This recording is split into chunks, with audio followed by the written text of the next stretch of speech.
Hello दोस्तों, good morning.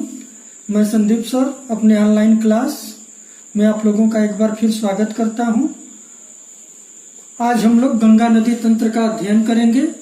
पिछली class में हम लोग सिंधु नदी तंत्र का अध्ययन किए थे। आज जो भारत की सबसे पवित्र और सबसे लंबी नदी है उसके बारे में हम लोग अध्ययन करेंगे। तो सबसे पहले आइए उससे रिलेटेड कुछ फैक्ट देख लेते हैं हम लोग, फिर उसके बाद मानचित्र द्वारा इसका हम लोग क्या करेंगे, अध्ययन करेंगे।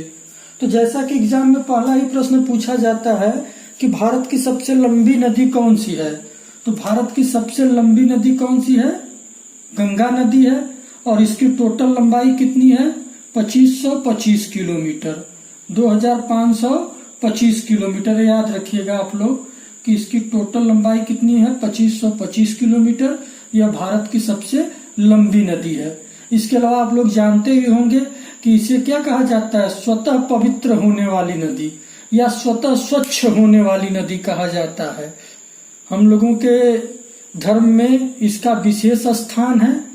यहाँ पर देखेंगे आप लोग सोचते हैं कि क्या करेंगे, गंगा नदी में स्नान करके हम लोग अपने पाप को धुल लेंगे, लेकिन वर्तमान में इतनी प्रदूषित हो गई है कि पाप धुलने जाएंगे और बीमारी लेकर आ जाएंगे। तो जो हम लोगों के एग्जाम में प्रश्न पूछा जाता है वो पूछा जाता है कि स्वतः स्वच्छ होने वाली नदी कौन सी है? तो स्वतः स्वच्छ होने वाली नदी कौन सी है? गंगा नदी है। और एक भाई स्वतः स्वच्छ क्यों हो जाती है, इसका रीजन क्या है? तो इसके रीजन के पीछे हम लोग देखते हैं कि इस नदी में बैक्टीरियोफेज नामक एक विषाणु पाया जाता है। अब ये विषाणु क्या करता है? तो ये विषाणु क्या करता है कि बैक्टीरिया को खत्म करता है। तो गंगा नदी में जो प्रदूषण फैलाने वाले बैक्टीरिया होते हैं उनको ये क्या कर देता है? खत्म कर देता है, जिसके कारण ये नदी क्या होती है? इस नदी का जल स्वतः स्वच्छ होने लगता है।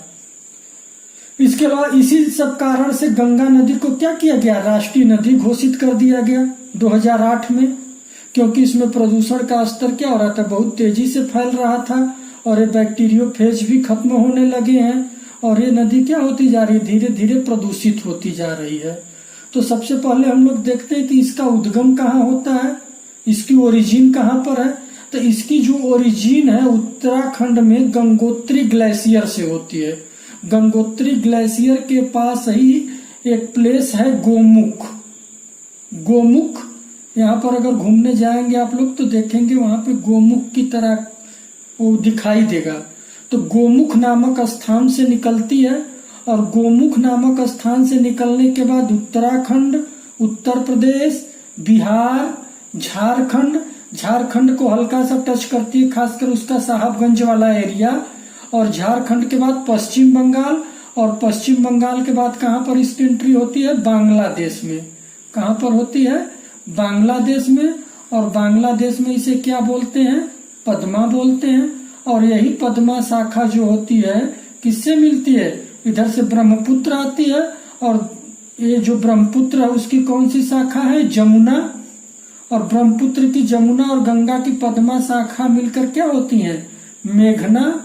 और दोनों ये मिलकर क्या होती है? बंगाल में क्या करती है? सुंदरवन डेल्टे का निर्माण करती हैं। तो हम लोग देखते हैं कि ये मुख्य रूप से भारत के कितने राज्यों से प्रवाहित हो रही है? 5 राज्यों से। कभी कभी एग्जाम में पूछ दिया जाता है तो लोग झारखंड को छोड़ देते हैं। तो भारत के कितने राज्यों से प्रवाहित हो रही है? 5 राज्यों से। इसके अलावा आप लोगों को मैं बेसिन के बारे में बताया था पिछली क्लास में, नदी वाले पहले ही क्लास में, कि इसका ड्रेनेज सिस्टम क्या है या बेसिन क्या होता है। तो हम लोग देखते हैं कि जो गंगा नदी का बेसिन है वो 15 राज्यों में, 5 राज्यों से प्रवाहित होती है, लेकिन इसका जो अपवाह तंत्र है, बेसिन है, वो कितने राज्यों में है? 15 राज्यों में है। और इस नदी के किनारे स्थित प्रमुख शहर कौन कौन से हैं? ऋषिकेश, हरिद्वार उत्तराखंड में है। उसके बाद उत्तर प्रदेश में प्रमुख शहर कौन कौन से हैं?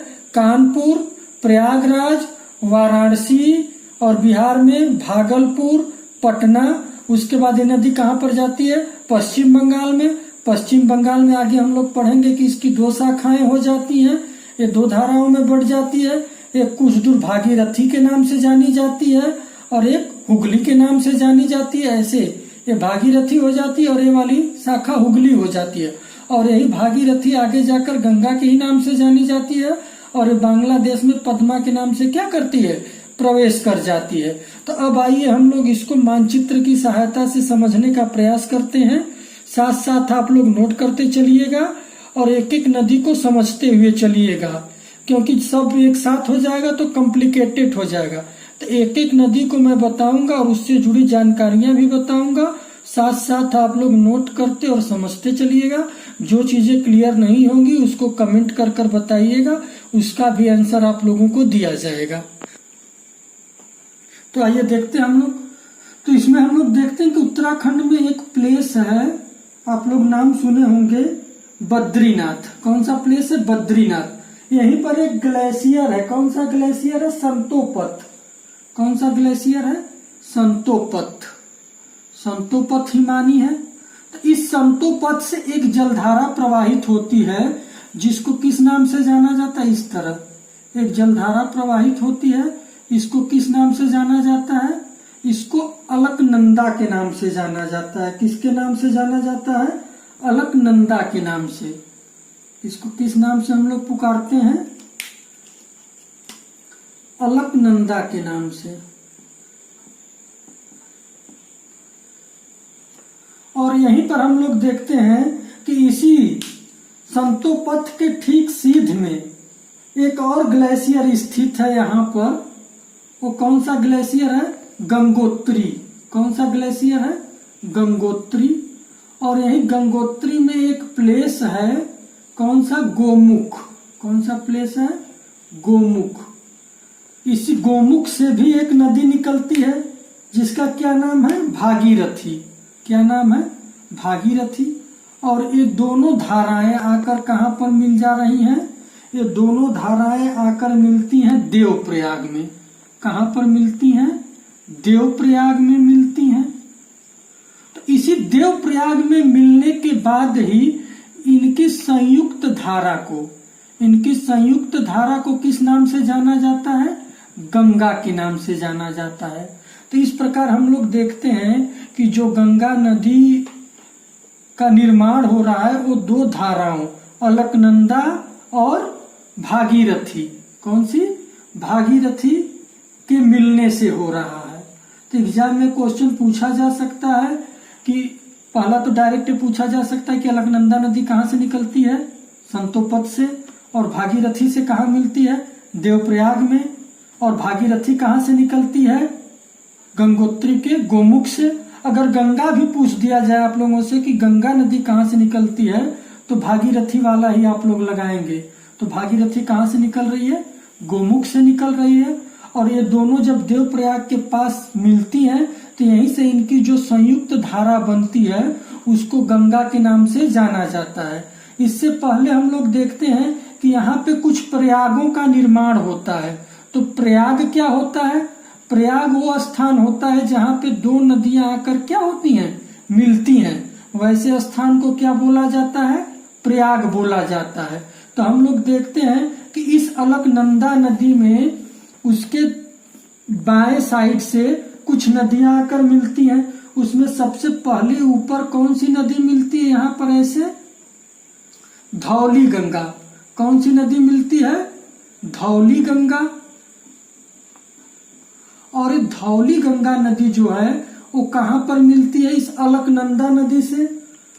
अलकनंदा नदी से जो मिलती है वो विष्णु प्रयाग के पास मिलती है। कहाँ पर मिलती है? विष्णु प्रयाग के पास। विष्णु प्रयाग के पास।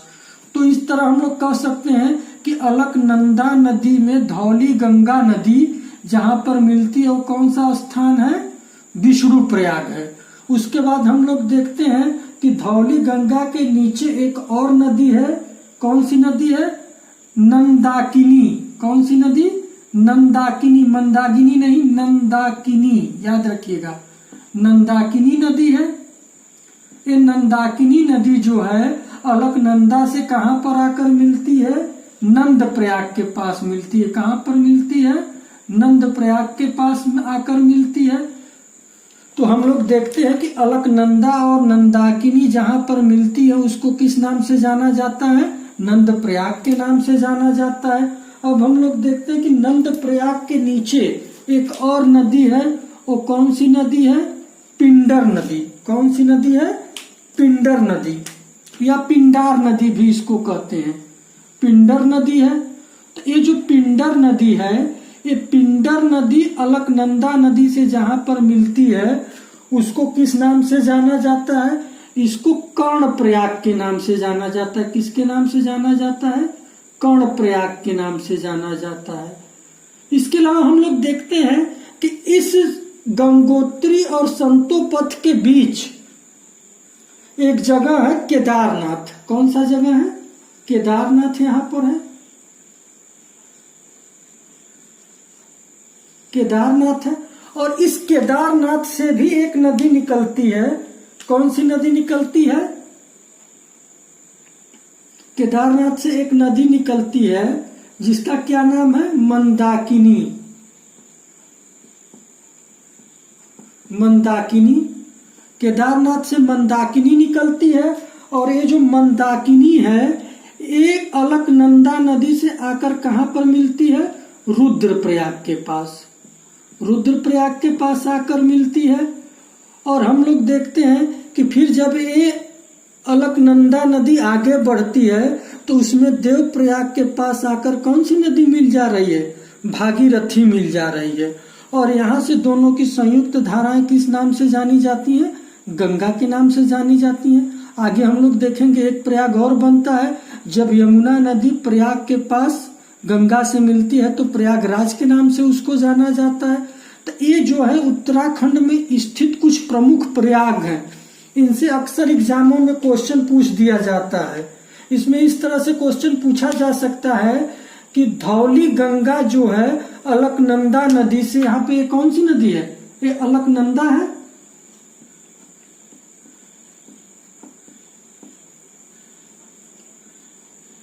धौली गंगा अलकनंदा नदी से कहां पर मिलेगी? तो धौली गंगा अलकनंदा नदी से कहां पर मिल रही है? विष्णुप्रयाग के पास। या नंदाकिनी नदी अलकनंदा नदी से कहां पर मिल रही है? नंदप्रयाग के पास। या पिंडर नदी जो है अलकनंदा से कहां पर मिल रही है? कर्णप्रयाग के पास। या मंदाकिनी नदी अलकनंदा से कहां पर मिल रही है? रुद्रप्रयाग के पास। या इस तरह भी पूछा जा सकता है कि ये देखिए धौली गंगा, नंदाकिनी और पिंडर नदी। कौन कौन? धौली गंगा, नंदाकिनी और पिंडर नदी एक किधर से मिल रही है? किस साइड से मिल रही है? बाएं साइड से। वहीं भागीरथी और मंदाकिनी ये दोनों किस साइड से मिल रही है? अलकनंदा में दाएं साइड से मिल रही हैं। तो अब हम लोग आगे बढ़ते हैं तो यहाँ पर हम लोग देखते हैं कि जैसे ही भागीरथी और अलकनंदा की संयुक्त धारा मिलती है देवप्रयाग के पास, वहां पे से उस जल धारा को किस नाम से जाना जाता है? गंगा के नाम से जाना जाता है। और ये जैसे ही जलधारा आगे बढ़ती है तो जब ये जलधारा आगे बढ़ती है तो कौन सा प्लेस पड़ता है? हरिद्वार। कौन सा प्लेस पड़ता है यहाँ पे? हरिद्वार। हरिद्वार। और यही हरिद्वार से ही कहा जाता है कि गंगा मैदानी भाग में क्या करती है? प्रवेश करती है। इसको नोट कर लीजिएगा आप लोग कि हरिद्वारों से ही गंगा की एंट्री कहाँ पर होती है? मैदानी भाग में हो जाती है। और जैसे ही हरिद्वार से हम लोग आगे बढ़ते हैं तो हम लोग देखते हैं एक प्लेस आता है गढ़मुक्तेश्वर। कौन सा प्लेस आता है? गढ़मुक्तेश्वर। गढ़मुक्तेश्वर। अब बिजनौर वाला एरिया आ जाता है तो कभी कभी हम लोगों से एग्जाम में पूछ दिया जाता है कि गंगा नदी उत्तर प्रदेश में किस राज्य से प्रवेश करती हैं? तो किस राज्य से प्रवेश करती हैं? बिजनौर या गढ़मुक्तेश्वर से। यहीं से इसकी उत्तर प्रदेश की यात्रा आरंभ होती है। अब तक इसकी यात्रा कहाँ तक की थी? ये पूरा जो इसकी यात्रा थी वो कहाँ तक की थी? उत्तराखंड की यात्रा थी। ये अब तक हम लोग जो भी देखें ये इसकी यात्रा कहाँ की है? उत्तराखंड की यात्रा है। अब हम लोग इसकी कौन सी यात्रा देखेंगे? उत्तर प्रदेश की यात्रा देखेंगे। तो हम लोग देखते हैं कि यहाँ पे गढ़मुक्तेश्वर से आगे जैसे ही गंगा नदी बढ़ती है तो एक प्लेस पड़ता है, कौन सा? कन्नौज। यहाँ पर जैसे ही यहाँ से आगे बढ़ती है, अब एक प्लेस कौन सा पड़ गया? कन्नौज। और यहाँ पे कौन सा प्लेस है? मान लीजिए यहाँ पे कन्नौज है। ठीक, अब ये जो कन्नौज है, कन्नौज में इससे आकर एक नदी मिलती है। कन्नौज में इससे आकर एक नदी मिलती है, वो कौन सी नदी है? तो हम लोग देखते हैं कि कन्नौज में इससे एक नदी आकर मिलती है, वो नदी है रामगंगा। कौन सी नदी है? रामगंगा। रामगंगा ये कहाँ से निकलती है? जो रामगंगा है ये नदी जो है उत्तराखंड से आती है। कहाँ से आती है? उत्तराखंड से आती है। और उत्तराखंड से आती है और इसी के तट पे एक शहर स्थित है, बिजनौर। आप लोग नाम सुने होंगे, बिजनौर। और ये जिम कार्बेट से भी होकर आती है। उत्तराखंड में जिम कार्बेट से होते हुए बिजनौर होते हुए कन्नौज के पास आकर किससे मिल जाती है? गंगा नदी से मिल जाती है। कन्नौज बहुत इतिहास में फेमस है, आप लोग पढ़े होंगे। हर्ष यहाँ से शासन किए थे, राजधानी भी बनाए थे इसको। अब जैसे ही हम लोग कन्नौज से आगे बढ़ते हैं तो यहाँ पर एक प्लेस है, कौन सा है? प्रयागराज। कौन सा प्लेस है? प्रयागराज। इसको पहले किस नाम से जाना जाता था? इलाहाबाद के नाम से जाना जाता था।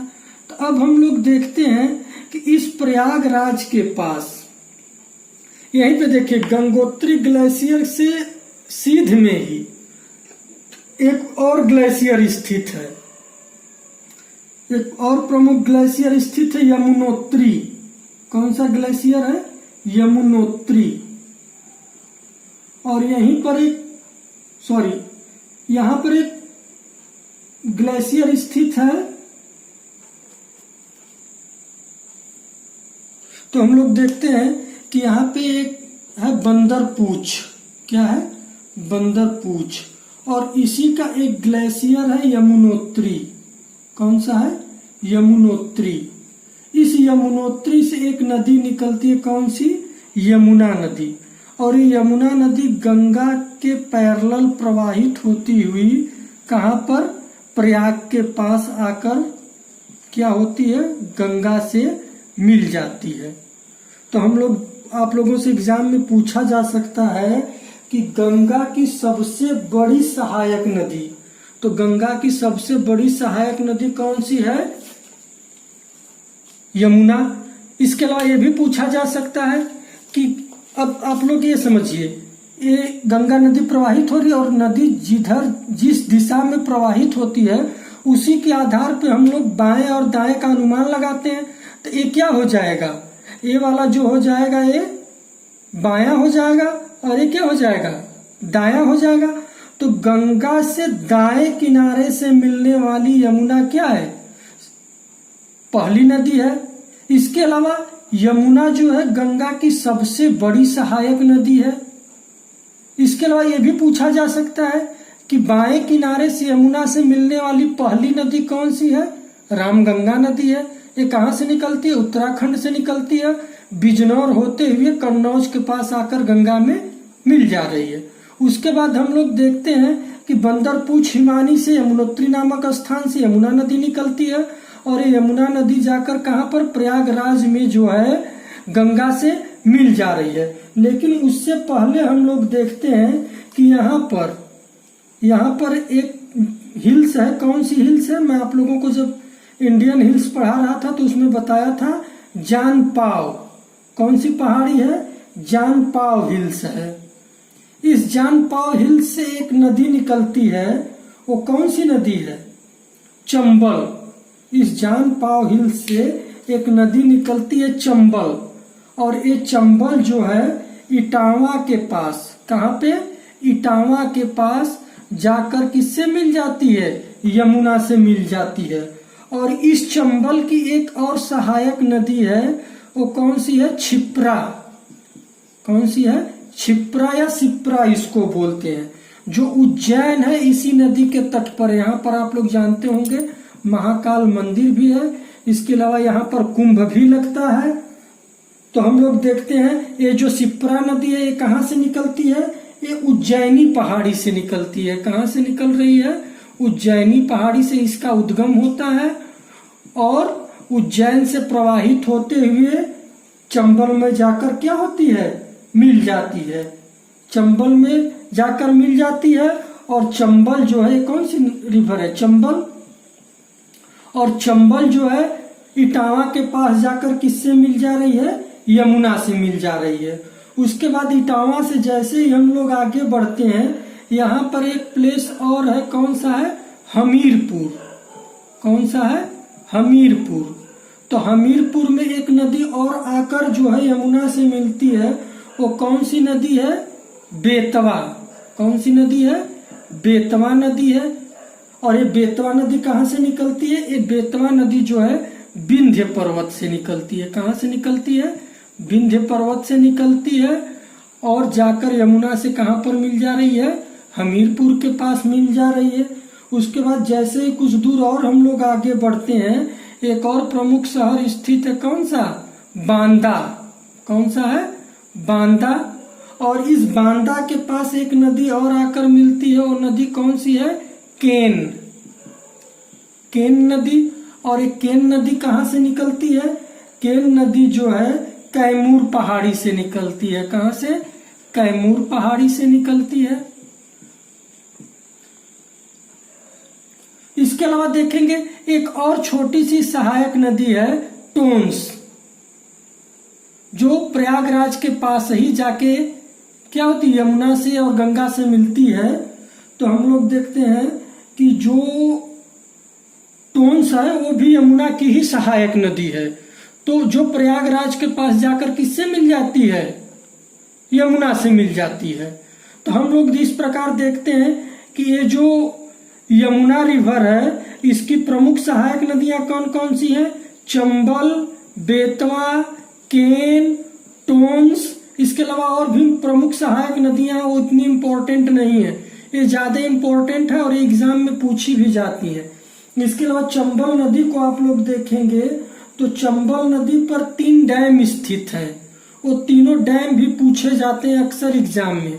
तो ये जो चंबल नदी, इसके अलावा और किस लिए प्रसिद्ध है, थोड़ा सा यहाँ पर देख लीजिए आप लोग। चंबल नदी से अक्सर एग्जाम में क्वेश्चन पूछा जाता है।